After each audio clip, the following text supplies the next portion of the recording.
समय समय गवाह है उस पल का। इतिहास में हजारों युद्ध हुए, लाखों तलवारें चलीं, करोड़ों सर कटे, लेकिन आज से 5000 साल पहले कुरुक्षेत्र की उस लाल मिट्टी पर जो हुआ वो युद्ध से बढ़कर था। वहां दो सेनाएं खड़ी थीं।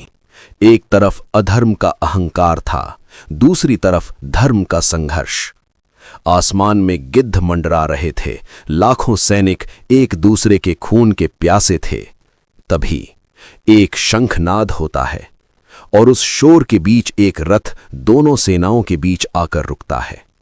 उस रथ पर बैठा है दुनिया का सबसे महान धनुर्धर अर्जुन, और उस रथ की लगाम थामे हैं स्वयं परमेश्वर श्री कृष्ण। लेकिन दोस्तों, जरा गौर से देखिए उस अर्जुन को। क्या वो युद्ध के लिए तैयार है? नहीं, उसके हाथ कांप रहे हैं, पसीना छूट रहा है। उसका विश्वविख्यात गांडीव धनुष उसके हाथ से फिसला जा रहा है, उसका गला सूख रहा है। वो दुनिया का सबसे ताकतवर योद्धा उस वक्त एक डरे हुए बच्चे की तरह घुटनों पर बैठ जाता है और कहता है, न योत्स्ये, मैं युद्ध नहीं करूंगा, मैं नहीं कर सकता केशव, मैं नहीं कर सकता। मेरे दोस्तों, आज की कहानी अर्जुन की नहीं है, आज की कहानी आपकी है। क्या आपकी जिंदगी में कभी ऐसा पल नहीं आया जब आप ऑफिस की सीढ़ियां चढ़ रहे हों और अंदर से आवाज आए, मैं अब और नहीं झेल सकता? जब आप आईने में खुद को देखें और आपको अपना ही चेहरा अजनबी लगे? जब जिम्मेदारियों का बोझ इतना बढ़ जाए कि आप अर्जुन की तरह बीच मैदान में हथियार डाल देना चाहें? हम सब अपनी अपनी जिंदगी के अर्जुन हैं और हम सब इंतजार कर रहे हैं कि कोई कृष्ण आए और हमें रास्ता दिखाए। तो आज मैं आपको उस संवाद, उस बातचीत के अंदर ले चलूंगा जिसने न केवल अर्जुन को खड़ा किया बल्कि मानवता को जीने का मकसद दिया। भगवान श्री कृष्ण ने अर्जुन को 21 ऐसी बातें बताईं जो आज भी उतनी ही सच हैं जितनी 5000 साल पहले थीं। तो दिल थाम कर बैठिए, आज हम उन 21 में से पहली 5 सबसे गहरी बातों की यात्रा करेंगे। एक एक शब्द को अपने भीतर उतरने दीजिएगा। पहला महामंत्र, तुम्हारा असली परिचय। अर्जुन रो रहा था। क्यों? क्योंकि उसे लग रहा था कि मैं मारने वाला हूं, वे मेरे चाचा हैं, वे मेरे गुरु हैं, मैं मर जाऊंगा। अर्जुन का पूरा दुख शरीर से जुड़ा था। उसे लग रहा था कि शरीर खत्म तो सब खत्म। तब श्री कृष्ण उस भारी माहौल में जहां मौत नाच रही थी, जोर से हंसे और उन्होंने अर्जुन की आंखों में आंखें डालकर जीवन का सबसे बड़ा सच बोला। उन्होंने कहा, अर्जुन, तू उन लोगों के लिए शोक कर रहा है जो शोक करने योग्य ही नहीं है। कृष्ण ने पहला और सबसे बड़ा राज खोला, आत्मा की अमरता। वासांसि जीर्णानि यथा विहाय नवानि गृह्णाति नरो अपराणि तथा शरीराणि विहाय जीर्णानि अन्यानि संयाति नवानि देहि। अर्थात जैसे एक इंसान अपने पुराने फटे हुए कपड़ों को उतारकर नए कपड़े पहन लेता है, ठीक वैसे ही ये आत्मा पुराने शरीर को छोड़कर नया शरीर धारण कर लेती है। दोस्तों, इस बात की गहराई को समझिए। आप, जी हां, आप जो मुझे सुन रहे हैं, आप ये शरीर नहीं है, आप वो नाम नहीं है जो आपके आधार कार्ड पर लिखा है, आप वो चेहरा नहीं है जो आप सेल्फी में देखते हैं। आप एक यात्री हैं और ये शरीर आपका वाहन है। क्या आप कार में खरोंच लगने पर आत्महत्या कर लेते हैं? नहीं ना, आप उसे ठीक कराते हैं या कार बदल देते हैं। ड्राइवर तो सुरक्षित रहता है ना। कृष्ण कहते हैं, तुम्हें किस बात का डर है? नैनम छिंदन्ति शस्त्राणि, शस्त्र तुम्हें काट नहीं सकते। नैनम दहति पावकः, आग तुम्हें जला नहीं सकती। न चैनम क्लेदयन्ति आपो, पानी तुम्हें गला नहीं सकता। आज आप डिप्रेशन में क्यों हैं? क्योंकि आपको लगता है कि मेरी जॉब चली गई, मेरा प्यार चला गया, मैं बीमार हूं। कृष्ण कह रहे हैं कि मूर्ख मत बनो, ये सब तुम्हारे कपड़ों यानी शरीर और परिस्थितियों के साथ हो रहा है। तुम तो इन सब से ऊपर हो। जिस दिन, जिस पल आपको ये एहसास हो गया कि मैं एक अविनाशी चेतना हूं, दुनिया का कोई भी डर आपको छू भी नहीं पाएगा, मौत का डर भी नहीं। तो आज की पहली सीख अपनी डायरी में लिख लीजिए। मैं शरीर नहीं, मैं शक्ति हूं। मैं मरता नहीं, मैं केवल बदलता हूं। दूसरा महामंत्र, कर्म का विज्ञान। अब आते हैं उस बात पर जिसने दुनिया की मैनेजमेंट थ्योरी को हिलाकर रख दिया। अर्जुन डरा हुआ था परिणाम को लेकर। अगर मैं हार गया तो, अगर पाप लगा तो। हम सब भी तो यही करते हैं। हम काम शुरू करने से पहले ही उसके अंजाम से डरते हैं। अगर बिजनेस नहीं चला तो, अगर लोगों ने मजाक उड़ाया तो। तब भगवान कृष्ण ने गीता का सबसे प्रसिद्ध श्लोक कहा। ये सिर्फ श्लोक नहीं, ये सफलता का सबसे बड़ा सूत्र है। कर्मण्येवाधिकारस्ते मां फलेषु कदाचन। कृष्ण कहते हैं, अर्जुन, तेरा अधिकार सिर्फ कर्म करने पर है, फल पर तेरा कोई बस नहीं। सुनने में यह अजीब लगता है ना? फल की चिंता ना करें तो काम क्यों करें? लेकिन कृष्ण यहां एक बहुत गहरी बात समझा रहे हैं। इसे ध्यान से सुनिए। कल्पना कीजिए एक तीरंदाज की। अगर तीर चलाते वक्त उसका पूरा ध्यान निशाने पर होगा और वो सोच रहा होगा कि अगर नहीं लगा तो मेरी बेइज्जती होगी, तो क्या होगा? उसका हाथ कांप जाएगा। उसका ध्यान तीर और कमान से हटकर भविष्य में चला जाएगा और वो निशाना चूक जाएगा। कृष्ण कह रहे हैं, भविष्य का बोझ अपने सर से उतार दे। जब आप रिजल्ट की चिंता करते हैं तो आपकी एनर्जी बढ़ जाती है। आधी एनर्जी काम में, आधी एनर्जी डर में। कृष्ण चाहते हैं कि आप अपनी 100% ऊर्जा इस पल में, इस काम में झोंक दें। इसे कहते हैं निष्काम कर्म। इसका मतलब ये नहीं कि फोकस में काम करो। इसका मतलब है काम ऐसे करो जैसे ये पूजा हो। परिणाम जो भी हो वो प्रसाद है। सोचिए आप कितना हल्का महसूस करेंगे अगर आप कल की चिंता छोड़कर आज, अभी, इसी वक्त अपना बेस्ट देने लगें। डर गायब हो जाएगा और जब डर गायब होगा तो आपकी परफॉर्मेंस अपने आप शिखर पर होगी।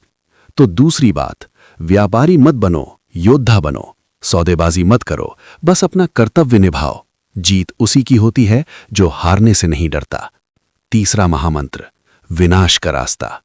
तीसरी बात जो आपके रिश्तों, आपके करियर और आपकी शांति को बचा सकती है। अर्जुन परेशान था, भ्रमित था। कृष्ण ने उसे बताया कि इंसान बर्बाद कैसे होता है। क्या कोई दुश्मन उसे बर्बाद करता है? नहीं, इंसान खुद अपनी कब्र खोदता है। कृष्ण ने इंसान के पतन का पूरा रोड मैप बताया। ध्यायतो विषयान पुंसः संगस्तेषुपजायते, संगात संजायते कामः, कामात क्रोधाभिजायते। सुनिए ये चक्रव्यूह कैसे काम करता है। विषयों का चिंतन। जब आप किसी चीज के बारे में बहुत ज्यादा सोचने लगते हैं, जैसे नई कार, किसी का प्यार या बदला, तो आसक्ति, आपको उससे लगाव हो जाता है। मुझे ये चाहिए ही चाहिए। काम, वो लगाव एक जिद, एक हवस बन जाता है। क्रोध, और जब वो जिद पूरी नहीं होती, जब कोई आपके और आपकी इच्छा के बीच में आता है, तो जन्म होता है क्रोध का। और कृष्ण चेतावनी देते हैं, क्रोधात भवति सम्मोह। गुस्से में इंसान अंधा हो जाता है, उसे सही गलत नहीं दिखता।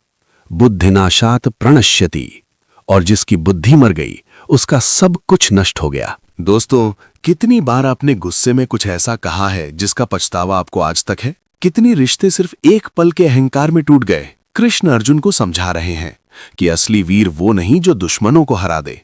असली वीर वो है जो अपने क्रोध को हरा दे। गुस्सा एक जलता हुआ कोयला है जिसे आप दूसरे पर फेंकने के लिए उठाते हैं, लेकिन सबसे पहले हाथ आपका जलता है। तो तीसरी बात जो आपको अपने जीवन में उतारनी है, इच्छाओं को अपना मालिक मत बनने दो, और जब मन मुताबिक ना हो तो उसे ईश्वर की मर्जी मानकर स्वीकार करो। गुस्सा मत करो। चौथा महामंत्र, समत्वम। आजकल हम सब मूड स्विंग्स की शिकार हैं। सुबह बहुत खुश, शाम को बहुत दुखी। किसी ने तारीफ की तो गुब्बारे की तरह फूल गए, किसी ने बुराई की तो सुई लगते ही पिचक गए। क्या ये भी कोई जीना है? ये तो कठपुतली का जीवन है जिसकी डोर दुनिया के हाथ में है। कृष्ण अर्जुन को एक ऐसा सीक्रेट बताते हैं जो उसे सुपर ह्यूमन बना सकता है। वो कहते हैं, योगस्था कुरु कर्माणि, योग में स्थित होकर कर्म कर। कौन सा योग? समत्वम योग उच्चते, समता ही योग है। समुद्र को देखा है आपने? ऊपर लहरें उफनती हैं, तूफान आता है, शोर होता है, लेकिन समुद्र की गहराई में एकदम शांत, निशब्द, स्थिर। कृष्ण चाहते हैं आप समुद्र बने। बाहर दुनिया में उथल पुथल मची रहे, कभी सफलता, कभी विफलता, कभी मान, कभी अपमान, लेकिन आपके अंदर एक ऐसा केंद्र होना चाहिए जहां सन्नाटा हो, जहां शांति हो। कृष्ण अर्जुन से कहते हैं, सुख और दुख सर्दी और गर्मी की तरह है अर्जुन, ये आएंगे और जाएंगे, इन्हें सहन करना सीख। अगर आप हर छोटी बात पर रिएक्ट करेंगे तो आप जीवन में कुछ बड़ा नहीं कर पाएंगे। बड़ा इंसान वो है जो निंदा सुनकर भी मुस्कुरा दे और प्रशंसा सुनकर भी सिर झुका ले। चौथी बात याद रखिए, अपने रिमोट कंट्रोल दूसरों को मत दो। अपनी आंतरिक शांति को इतना मजबूत बना लो कि बाहर का तूफान उसे हिला ना सके। पांचवा महामंत्र, मन मित्र है या शत्रु। आप कहेंगे कृष्ण, ये सब बातें सुनने में अच्छी हैं, लेकिन इन्हें करना बहुत मुश्किल है। मेरा मन तो बंदर की तरह है, एक जगह टिकता ही नहीं। अर्जुन ने भी ठीक यही कहा था। केशव, चंचलम ही मनः कृष्ण, ये मन बड़ा चंचल है, इसे वश में करना तो हवा को मुट्ठी में कैद करने जैसा है। क्या हम सबकी यही समस्या नहीं है? हम जानते हैं क्या सही है, सुबह उठना, व्यायाम करना, मेहनत करना, पर हम करते क्या है? टाल मटोल, आलस और सोशल मीडिया। हमारा अपना ही मन हमें धोखा दे रहा है। तब श्री कृष्ण ने एक बहुत ही प्रैक्टिकल तरीका बताया। उन्होंने कोई चमत्कार नहीं किया, उन्होंने मनोविज्ञान का इस्तेमाल किया।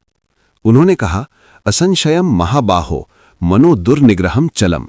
बेशक ये मन चंचल है और इसे पकड़ना मुश्किल है, लेकिन इसे दो चीजों से काबू किया जा सकता है। पहला है अभ्यास और दूसरा वैराग्य। जब आप ध्यान करने बैठते हैं, मन भागता है, उसे डांटिए मत, प्यार से पकड़िए और वापस लाइए। जैसे एक माँ अपने भटकते हुए बच्चे को बार बार गोद में उठा लाती है, 1 बार, 10 बार, 1000 बार। हर बार जब आप मन को खींचकर वापस लाते हैं, आपकी मानसिक मांसपेशियां मजबूत होती हैं। और वैराग्य का मतलब है समझ। ये समझना कि जिन चीजों के पीछे मन भाग रहा है, क्षणिक सुख, नशा, आलस, वो अंत में दुख ही देंगे। कृष्ण कहते हैं, उद्धरेदात्मनात् आत्मनम। अपना उद्धार तुम्हें स्वयं करना होगा। अपने मन को अपना दुश्मन मत बनने दो, उसे अपना मित्र बनाओ। जिसने मन को जीत लिया, उसके लिए मन सबसे अच्छा दोस्त है, और जो मन का गुलाम है, उसके लिए मन ही सबसे बड़ा शत्रु है। तो पांचवी और आखिरी बात, लड़ाई बाहर नहीं, लड़ाई तुम्हारे अंदर है। अपने मन को जीतो, दुनिया अपने आप तुम्हारे कदमों में होगी। तो दोस्तों, कुरुक्षेत्र के मैदान में खड़ा अर्जुन अभी भी कांप रहा है, लेकिन अब उसकी आंखों में एक चमक आ रही है। कृष्ण की इन 5 बातों ने उसके अंदर जमी हुई धूल को हटाना शुरू कर दिया है। उसने जाना कि वो शरीर नहीं, आत्मा है। उसने सीखा कि फल की चिंता छोड़ कर्म पर ध्यान देना है। उसने समझा कि क्रोध ही विनाश है। उसने संतुलन का महत्व जाना और उसने संकल्प लिया अपने मन को जीतने का। दोस्तों, अर्जुन टूट चुका था और कृष्ण ने उसे खड़ा किया। लेकिन खड़ा होकर इंसान करे क्या? आज हमारी सबसे बड़ी दुविधा क्या है? मैं इंजीनियरिंग करूं या आर्ट्स लूं? मैं जॉब करूं या बिजनेस? मैं दूसरों जैसा क्यों नहीं हूं? हम पूरी जिंदगी दूसरों की कॉपी करने में निकाल देते हैं। सोशल मीडिया पर दूसरों की परफेक्ट लाइफ देखकर हमें अपनी लाइफ बेकार लगने लगती है। भगवान श्री कृष्ण ने आज से हजारों साल पहले इस मानसिक बीमारी का इलाज बताया था। उन्होंने अर्जुन को जो छठी बात बताई, वो आज के हर युवा के लिए सबसे बड़ा मंत्र है। छठा महामंत्र, स्वधर्म। अर्जुन के मन में विचार आया, केशव, ये युद्ध करना, खून खराबा करना, ये तो बहुत क्रूर काम है। इससे अच्छा तो मैं सन्यासी बन जाऊं, जंगल में जाकर तपस्या करूं, कम से कम पाप तो नहीं लगेगा। सुनने में ये विचार बहुत नेक लगता है ना? लेकिन कृष्ण ने इसे तुरंत खारिज कर दिया। उन्होंने कहा, नहीं अर्जुन, तुम एक क्षत्रिय हो, तुम्हारा स्वभाव लड़ना है। तुम सन्यासी का नाटक तो कर लोगे, लेकिन तुम्हारा मन वहां भी शिकार ही करेगा। यहां कृष्ण ने एक बहुत ही शक्तिशाली श्लोक कहा, श्रेयान स्वधर्मो विगुणः परधर्मात् स्वनुष्ठितात् स्वधर्मे निधनम श्रेयः परधर्मो भयावह। इसका अर्थ है, दूसरों का धर्म चाहे कितना भी अच्छा क्यों न लगे, उसे करने से बेहतर है कि तुम अपना धर्म निभाओ, चाहे उसमें कितनी भी कमियां क्यों ना हो। अपने धर्म में मरना भी कल्याणकारी है, लेकिन दूसरे का धर्म डरावना है। दोस्तों, इसे अपनी जिंदगी में उतार कर देखिए। मछली अगर ये सोचे कि पक्षी कितनी अच्छी तरह उड़ता है, मैं भी उड़ूंगी, तो वो मर जाएगी। मछली का धर्म तैरना है, पक्षी का धर्म उड़ना है। आज हम दुखी क्यों हैं? क्योंकि हम तुलना के वायरस से ग्रसित हैं। उसने स्टार्टअप किया, मैं भी करूंगा। वो सिंगर बना, मैं भी बनूंगा। आप अपनी ओरिजिनलिटी खो रहे हैं। कृष्ण कहते हैं, डिस्कवर योर नेचर, अपने स्वभाव को पहचान। अगर आप एक कलाकार हैं और जबरदस्ती बैंक में नौकरी कर रहे हैं, तो आप जीवन भर घुटते रहेंगे। वो दूसरे का धर्म है।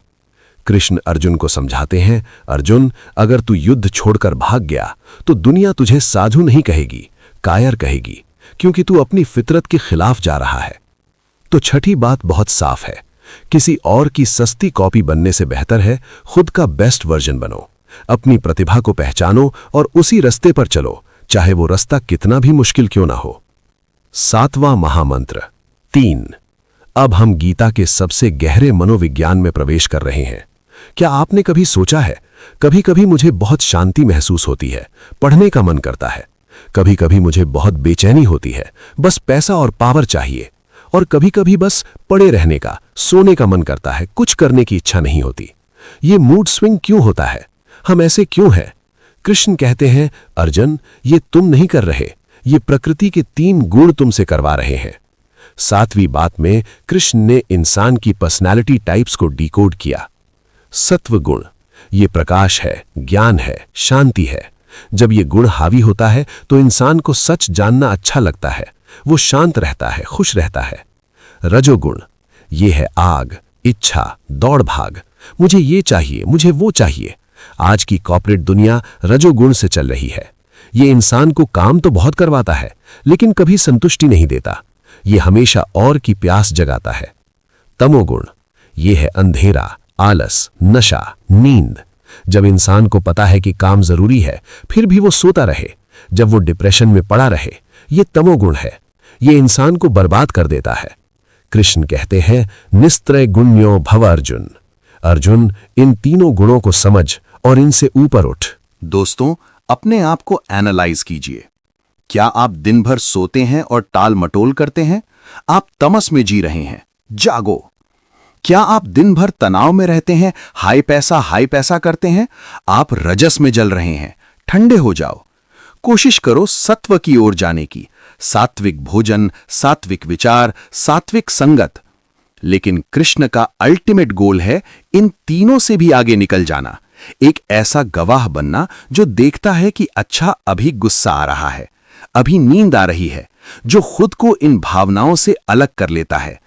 तो 7वीं सीख, आप अपने मूड को नहीं, अपने अंदर के गुणों को पहचानो और अपनी लगाम तमस से छीनकर अपने हाथ में लो।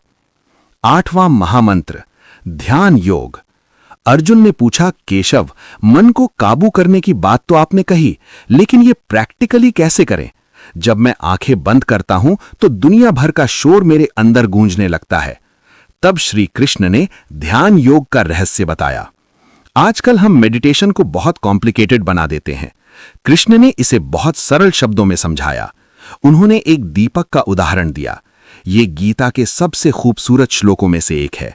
यथा दीपो निवातस्थो नीन्वते सोपमा स्मृता योगिनो यतचित्तस्य युञ्जतो योगात्मना। कल्पना कीजिए एक अंधेरे कमरे की। वहां एक दिया जल रहा है, लेकिन वहां कोई हवा नहीं है, बिल्कुल सन्नाटा। तो उस दिए की लौ कैसी होगी? क्या वो फड़फड़ाएगी? नहीं, वो एकदम सीधी, स्थिर और अचल होगी। कृष्ण कहते हैं, ऐसा होता है एक योगी का मन। जब बाहर की हवा आपके मन के कमरे में घुसना बंद कर देती है, तो आपकी चेतना उस दिए की तरह स्थिर हो जाती है। लेकिन ये होगा कैसे? कृष्ण कहते हैं, शुचौ देशे प्रतिष्ठाप्य। एक साफ जगह पर बैठो, रीढ़ की हड्डी सीधी रखो और अपनी नजर को नाक के अग्रभाग या भ्रुकुटी के बीच स्थिर करो। ध्यान का मतलब विचारों को रोकना नहीं, ध्यान का मतलब है एक विचार पर टिक जाना। आज हमारी सबसे बड़ी ताकत है फोकस। जो इंसान एक चीज पर फोकस कर सकता है, वो पहाड़ भी तोड़ सकता है। तो 8वीं बात, हर रोज कुछ देर के लिए अपनी बाहरी खिड़कियां बंद करो। उस हवा रहित स्थान को अपने अंदर ढूंढो, वहीं तुम्हें असली शक्ति मिलेगी। 9वां महामंत्र ज्ञान की अग्नि। अक्सर हम अपने पापों, अपनी गलतियों के बोझ तले दबे रहते हैं। मैंने जवानी में ये गलती की, मुझसे वो पाप हो गया। अर्जुन को भी यही डर था, मैं अपने भाइयों को मारकर पापी हो जाऊंगा। तब कृष्ण ने उसे ज्ञान की ताकत बताई। उन्होंने कहा, यथे धांसी समिद्धो अग्निर्भस्मसात कुरुते अर्जुन, ज्ञानाग्नि सर्वकर्माणि भस्मसात कुरुते तथा।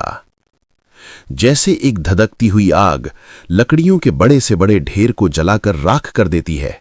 चाहे लकड़ी गीली हो या सूखी, चाहे ढेर कितना भी बड़ा हो, आग उसे नहीं छोड़ती। ठीक वैसे ही ज्ञान की अग्नि तुम्हारे सारे कर्मों, सारे पापों, सारे पछतावों को जलाकर राख कर देती है। ज्ञान क्या है? यही जानना कि मैं करता नहीं हूं, मैं शरीर नहीं हूं, सब कुछ ईश्वर की मर्जी से हो रहा है। जिस पल आपको ये एहसास हो जाता है, आपका पुराना खाता उसी वक्त बंद हो जाता है। आप गिल्ट में जीना छोड़ दीजिए। अगर आपसे गलती हुई है तो उससे सीखिए और आगे बढ़िए। अज्ञानी इंसान रोता है, ज्ञानी इंसान सीखता है। तो 9वीं बात याद रखिए, पछतावा करने से पाप नहीं धुलते, सही ज्ञान से धुलते हैं। अपनी गलतियों को ज्ञान की आग में जला दो और नए सिरे से शुरुआत करो। 10वां महामंत्र, पत्रम पुष्पम फलम तोयम। बहुत से लोगों को लगता है कि भगवान तक पहुंचने के लिए बड़े बड़े यज्ञ करने पड़ते हैं, संस्कृत के श्लोक रटने पड़ते हैं या बहुत दान देना पड़ता है। अर्जुन भी यही सोच रहा था कि ये मार्ग बहुत कठिन है। तब कृष्ण ने उसे भक्ति योग का सबसे सरल मंत्र दिया, इतना सरल कि कोई बच्चा भी कर ले। पत्रम पुष्पम फलम तोयम यो में भक्त्या प्रयच्छति तदहम भक्ति उपहरितम अश्नामि प्रयतात्मनः। कृष्ण कहते हैं, मुझे सोना नहीं चाहिए, मुझे चांदी नहीं चाहिए, मुझे बड़े मंदिर नहीं चाहिए। जो कोई मुझे प्यार से एक पत्ता, एक फूल, एक फल या सिर्फ थोड़ा सा पानी भी अर्पण करता है, अगर वो प्रेम से दिया गया है तो मैं उसे सगुण रूप में प्रकट होकर खा लेता हूं। दोस्तों, यहां कीवर्ड है भाव। ईश्वर आपकी जेब नहीं देखता, आपकी नीयत देखता है। आप दुनिया को इंप्रेस करने के लिए लाखों खर्च कर सकते हैं, लेकिन भगवान को इंप्रेस करने के लिए एक सच्चा आंसू काफी है। अपने काम को ही पूजा बना लो। आप जो भी कर रहे हो, खाना बना रहे हो, ऑफिस जा रहे हो, पढ़ाई कर रहे हो, मन में ये सोचो, हे कृष्ण, ये मैं आपके लिए कर रहा हूं। बस यही भक्ति है। जब आप ये सोच लेते हैं कि मेरा काम भगवान की सेवा है, तो उस काम में परफेक्शन अपने आप आ जाता है और तनाव गायब हो जाता है, क्योंकि अब जिम्मेदारी भगवान की है। तो 10वीं बात, जटिलता छोड़ो, सरलता अपनाओ। जीवन को एक प्रार्थना बना लो। प्रेम ही वो करेंसी है जो भगवान के बाजार में चलती है। 11वां महामंत्र, अपना नजरिया बदलो। जब अर्जुन ने विश्व रूप देखा तो उसे एहसास हुआ कि मैं और मेरी समस्याएं कितनी छोटी हैं। कुछ देर पहले तक वो रो रहा था, मेरे चाचा, मेरे भाई, मेरा राज्य। लेकिन जब उसने देखा कि करोड़ों ब्रह्मांड कृष्ण की एक सांस में बन रहे हैं और मिट रहे हैं, तो उसे अपनी मूर्खता पर हंसी आई। सीख, आज आप किस बात पर स्ट्रेस में हैं? उसने मुझे मैसेज नहीं किया, मेरी गाड़ी पर खरोंच लग गई, मेरे पड़ोसी ने मेरी बुराई की।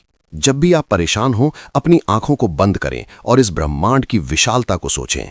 करोड़ों गैलेक्सी, अरबों तारे और उसमें एक छोटा सा पृथ्वी ग्रह, उस ग्रह पर एक छोटा सा शहर और उसमें बैठे हुए आप। आपकी समस्या रेत के एक कण के बराबर भी नहीं है। कृष्ण ने विश्व रूप दिखाकर अर्जुन को और हमें यही समझाया। कुएं के मेंढक मत बनो, समुद्र की तरह सोचो। जब आप जीवन को बड़ी तस्वीर में देखते हैं तो आपका तनाव अपने आप गायब हो जाता है। आप छोटी छोटी बातों पर रोना बंद कर देते हैं। तो 11वीं बात, अपने नजरिए को विशाल बनाओ। तुम अनंत ब्रह्मांड का हिस्सा हो, छोटी मोटी परेशानियों में मत उलझो। 12वां महामंत्र, मैं ही काल हूं, समय ही विनाशक है। विश्वरूप दर्शन में अर्जुन ने एक भयानक दृश्य देखा। उसने देखा कि धृतराष्ट्र के पुत्र कौरव, भीष्म पितामह, द्रोणाचार्य, कर्ण सब के सब बड़ी तेजी से कृष्ण के भयानक मुख में समाते जा रहे हैं। वे कुचले जा रहे हैं। अर्जुन डर से थर थर कांपने लगा। उसने पूछा, उग्र रूप वाले आप कौन हैं? तब भगवान श्री कृष्ण ने गीता का सबसे रोंगटे खड़े करने वाला श्लोक बोला, कालो अस्मि लोक क्षयकृत प्रवृद्धो, मैं लोकों का नाश करने वाला महाकाल हूं। कृष्ण कहते हैं, अर्जुन देख, मैं समय हूं। तू युद्ध करे या न करे, ये सब लोग जो सामने खड़े हैं ये पहले ही मरे हुए हैं। समय ने इनकी उम्र लिख दी है, मैं सबको निगल जाऊंगा।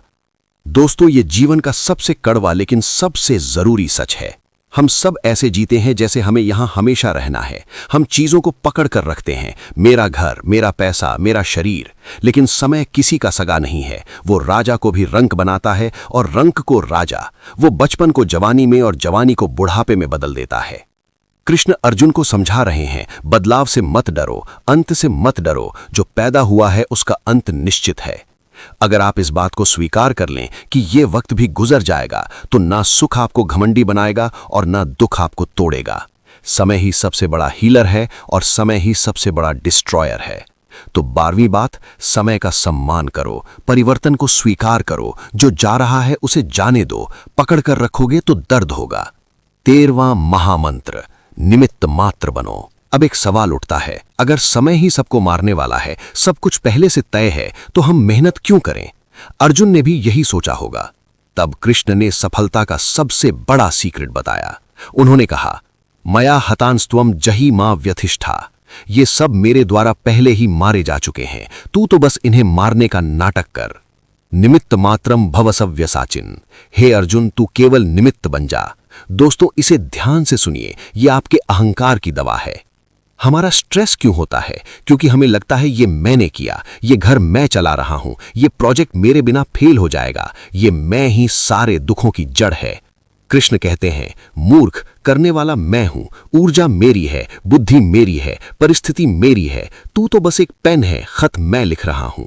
सोचिए, अगर एक पेन को घमंड हो जाए कि मैंने कितनी अच्छी कविता लिखी, तो ये कितनी हंसी की बात है। जिस दिन आप ये मान लेते हैं कि मैं बस एक माध्यम हूं, करने वाला वो ऊपर वाला है, उस दिन आप हल्के महसूस करते हैं। सफलता मिली, तेरा तुझको अर्पण, भगवान की मर्जी। विफलता मिली, तेरा तुझको अर्पण, भगवान की मर्जी। कृष्ण अर्जुन से कहते हैं, यश यानी क्रेडिट तुझे मिलेगा अर्जुन। दुनिया कहेगी अर्जुन ने युद्ध जीता, लेकिन तू जानता है कि जिताने वाला मैं हूं।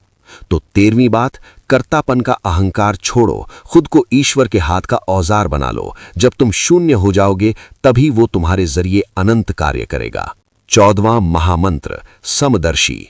विश्व रूप देखने के बाद अर्जुन की दृष्टि बदल गई। अब उसे समझ आ गया कि हर जीव में वही एक परमात्मा है।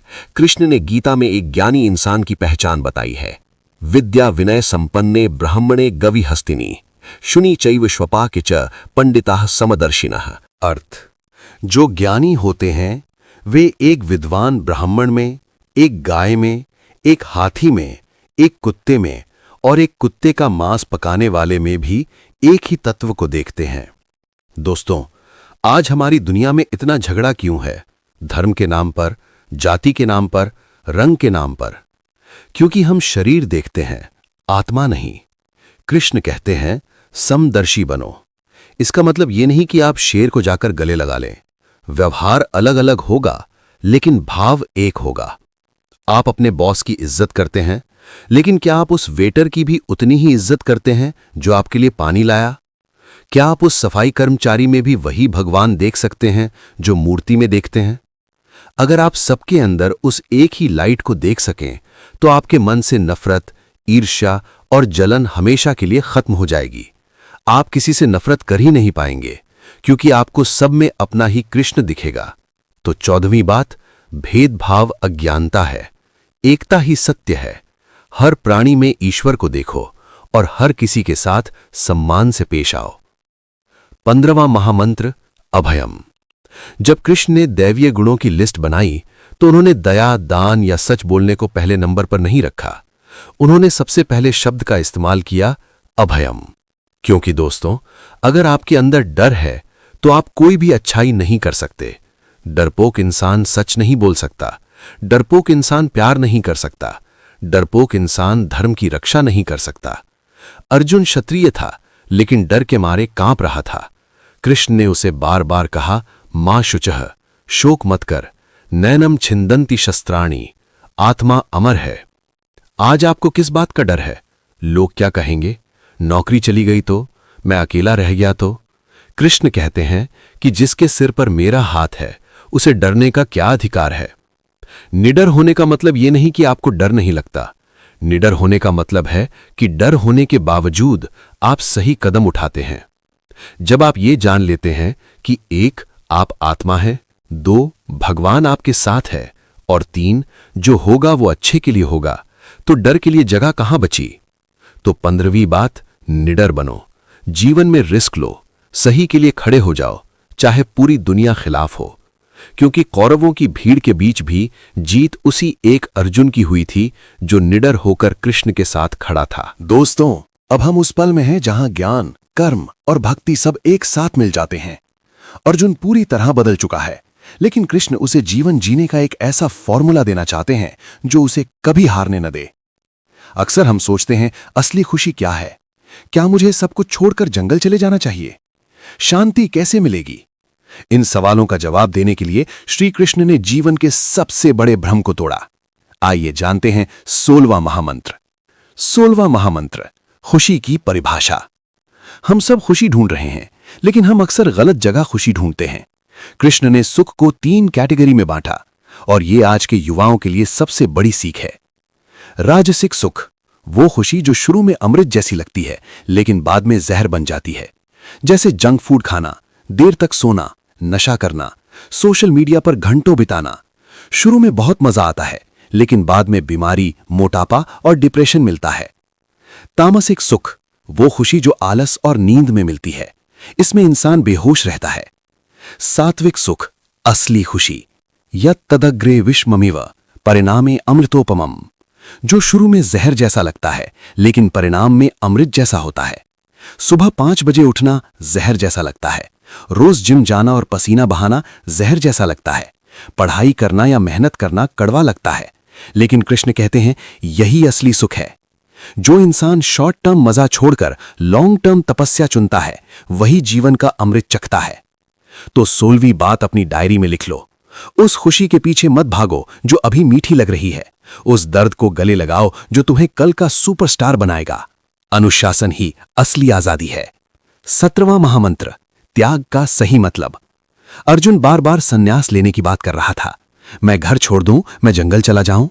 आज भी बहुत से लोग सोचते हैं कि आध्यात्मिक होने का मतलब है नौकरी छोड़ देना, परिवार छोड़ देना। कृष्ण ने गीता के अंत में त्याग की नई परिभाषा दी। न ही देहभृता शक्यम त्यक्तुम कर्मण्य शेषतः।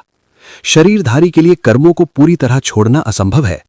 कृष्ण कहते हैं, अर्जुन, घर छोड़ने से क्या होगा? तू जंगल भी जाएगा तो तुझे भूख लगेगी, वहां भी तू खाना ढूंढेगा, झोपड़ी बनाएगा, कर्म तो वहां भी है। असली त्याग कर्म का नहीं, कर्म फल का होता है। इसे कहते हैं मानसिक संन्यास। आपको कमल के पत्ते की तरह रहना है। कमल का पत्ता पानी में ही रहता है, लेकिन पानी की एक भी बूंद उस पर टिक नहीं पाती, वो गीला नहीं होता। तो 17वीं बात, दुनिया छोड़कर भागो मत, दुनिया के बीच में रहो, मर्सिडीज चलाओ, अच्छे कपड़े पहनो, लेकिन अपने मन को इन चीजों में चिपकने मत दो। चीजें उपयोग करो, लेकिन चीजों को अपना मालिक मत बनने दो। 18वां महामंत्र, ईश्वर तुम्हारे अंदर है। जब अर्जुन पूछ रहा था कि मैं सही फैसला कैसे लूं, मुझे गाइड कौन करेगा, तब कृष्ण ने एक ऐसा रहस्य बताया जो आपको कभी अकेला महसूस नहीं होने देगा। ईश्वरः सर्वभूतानां हृद्देशेर्जुन तिष्ठति।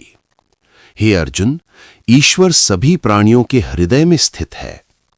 दोस्तों, हम भगवान को कहां कहां नहीं ढूंढते, मंदिरों में, मस्जिदों में, तीर्थों में, पहाड़ों पर, लेकिन कृष्ण कहते हैं मैं तुम्हारे हृदय में बैठा हूं।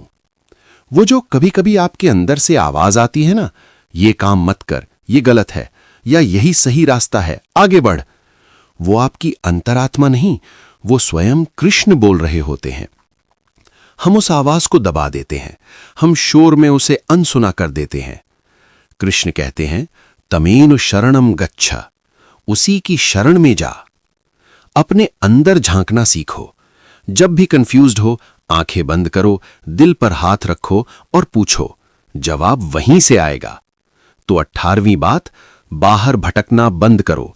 तुम्हारा सारथी तुम्हारे दिल के रथ पर बैठा है। अपनी इनर वॉइस को सुनना शुरू करो, वो कभी गलत रास्ता नहीं दिखाएगी। 19वां महामंत्र, सबसे बड़ा रहस्य, समर्पण। और अब गीता का वो श्लोक जिसे गीता का प्राण कहा जाता है। कृष्ण ने 17 अध्यायों में ज्ञान, कर्म, ध्यान, योग सब कुछ बताया, लेकिन अंत में उन्होंने कहा, अर्जुन, अगर तुझे ये सब कठिन लग रहा है, अगर तू ये सब नहीं कर सकता, तो सब छोड़ दे। और फिर उन्होंने ये महामंत्र दिया, सर्वधर्मान परित्यज्य मामेकम शरणम व्रज अहम त्वा सर्व पापेभ्यो मोक्षयिष्यामि मां शुचः।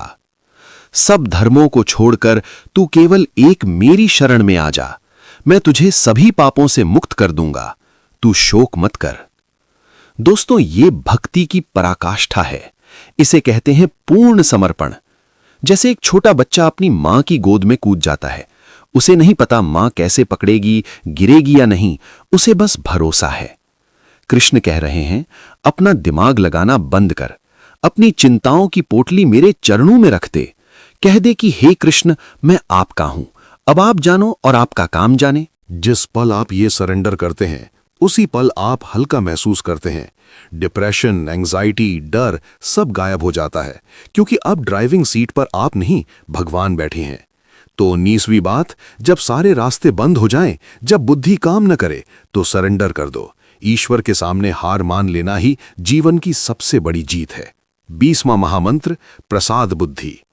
जब इंसान समर्पण कर देता है तो उसे क्या मिलता है? कृष्ण कहते हैं, उसे मिलती है प्रसादात, यानी कृपा और शांति। जीवन में जो भी मिले उसे प्रसाद समझकर स्वीकार करना ही सुखी रहने का राज है। सफलता मिली, प्रभु का प्रसाद है, घमंड नहीं होगी। विफलता मिली, प्रभु का प्रसाद है, शायद इसमें भी मेरी भलाई हो, दुख नहीं होगा। कृष्ण ने अर्जुन को वादा किया, न मे भक्तः प्रणश्यति, मेरा भक्त कभी नष्ट नहीं होता।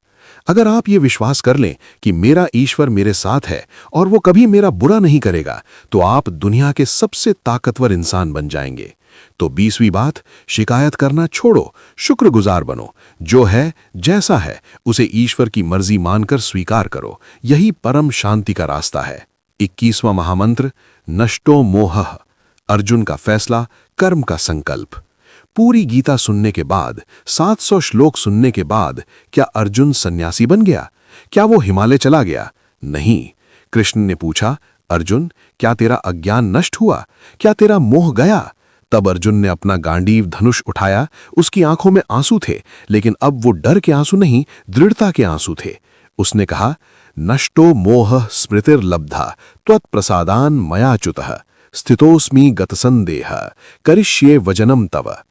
हे अच्युत, आपकी कृपा से मेरा मोह नष्ट हो गया है, मुझे मेरी स्मृति वापस मिल गई है। अब मैं संदेह रहित होकर खड़ा हूं और करिष्ये वचनम तव, मैं वही करूंगा जो आप कहेंगे। अर्जुन ने युद्ध किया, उसने अधर्म के खिलाफ लड़ाई लड़ी और जीती। दोस्तों, गीता का अंतिम संदेश कर्म है। सिर्फ ज्ञान सुनना काफी नहीं है, सिर्फ मोटिवेशनल वीडियो देखना काफी नहीं है। आपको उठना होगा, आपको अपना गांडीव उठाना होगा और लड़ना होगा। ज्ञान का मतलब ये नहीं कि आप कोना पकड़कर बैठ जाएं। ज्ञान का मतलब है कि आप युद्ध के मैदान में शेर की तरह दहाड़ें। तो 21वीं और अंतिम बात, सोचना बंद करो और कर्म करो। अपने लक्ष्य की ओर पहला कदम बढ़ाओ। जब तक तुम नहीं चलोगे, ईश्वर भी रास्ता नहीं दिखाएगा। उठो, जागो और तब तक मत रुको जब तक लक्ष्य प्राप्त ना हो जाए। तो दोस्तों, ये थीं वो 21 बातें जिन्होंने एक हारे हुए अर्जुन को दुनिया का सबसे महान योद्धा बना दिया। संजय, जो धृतराष्ट्र को ये पूरी कहानी सुना रहे थे, उन्होंने अंत में एक भविष्यवाणी की, और वही भविष्यवाणी मैं आपके लिए करता हूं। यत्र योगेश्वरः कृष्णो यत्र पार्थो धनुर्धरः तत्र श्रीर विजयो भूटिर ध्रुवा नीतिर मतिर मम। जहां योगेश्वर कृष्ण है और जहां धनुर्धर अर्जुन है, वहीं श्री, विजय, विभूति और अचल नीति निश्चित रूप से होगी। आपकी जिंदगी में कृष्ण आपका ज्ञान है और अर्जुन आपकी मेहनत है। जब सही ज्ञान और कड़ी मेहनत मिल जाती है तो सफलता को दुनिया की कोई ताकत नहीं रोक सकती। तो आज, अभी, इसी वक्त अपने जीवन के कुरुक्षेत्र में खड़े हो जाइए। अपने डर को त्याग दीजिए, ईश्वर पर भरोसा रखिए और अपना कर्म कीजिए। आपकी जीत निश्चित है।